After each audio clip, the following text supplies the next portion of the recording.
रामनाम सत्यको कमाई 1 करोड माथि नयाँ वर्षमा व्यापार बढाउने अवसर। शुक्रबारदेखि प्रदर्शनमा आएको चलचित्र रामनाम सत्यले सुरुवाती 3 दिनमा करोडौंको आँकडा पार गर्दै व्यावसायिक सफलताको संकेत देखाएको छ। माइकल चन्दको लेखन तथा निर्देशनमा तयार भएको यस चलचित्रले प्रदर्शनको पहिलो दिन देशभर करिब 30% को औसत अकुपेन्सी हासिल गरेको थियो। दोस्रो दिन शनिबार र आइतबार चलचित्रको व्यापारमा उल्लेख्य सुधार देखिएको छ। आठ खबरलाई प्राप्त जानकारी अनुसार रामनाम सत्यले 1 करोड रुपैयाँ भन्दा बढी ग्रस कलेक्सन गर्न सफल भएको छ। आइतबार साँझसम्मको ग्रस कमाई जोड्दा 1 करोड 20 लाख पुग्न सक्ने भनाइ छ। यो गत माघमा प्रदर्शन भएको आबाट आमा पछिकै उच्च ओपनिङ अकुपेन्सी र व्यापार हो।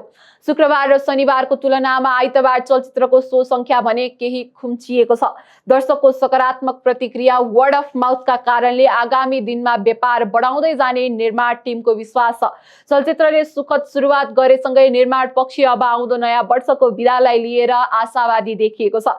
नयाँ वर्षको दिनमा हलहरूमा दर्शकको ठूलो उछाल आउने र त्यसले चलचित्रको कुल व्यापारलाई नयाँ उचाइमा पुर्याउने अपेक्षा टिमको छ। दर्शकले चलचित्रको एक्सनलाई बलिउडसँग तुलना गरेका छन्। निर्माण टिम र कलाकारहरू दर्शकको प्रतिक्रिया बुझ्न प्रदर्शनको दिनदेखि नै काठमाडौँका विभिन्न हलहरूमा पुगिरहेका छन्। शनिबार बालाजु स्थित अष्टनारायण हल पुग्दा मुख्य अभिनेता विराज भट्टलाई दर्शकले भव्य स्वागत गरे। करिब 1000 दर्शकको उपस्थिति रहेको उक्त हलमा विराजलाई देख्दा दर्शकहरूले विराज भट्ट सान हो, विराज भट्ट बाग हो भन्दै नारा लगाएका थिए। दर्शकको यो माया देखेर विराज निकै उत्साहित देखिएका छन्। उनले भने सुरुवाती 2 दिनको व्यापारलाई लिएर म केही चिन्तित थिए, तर दर्शकको उत्साह र मायाले मलाई थप ऊर्जा दिएको छ।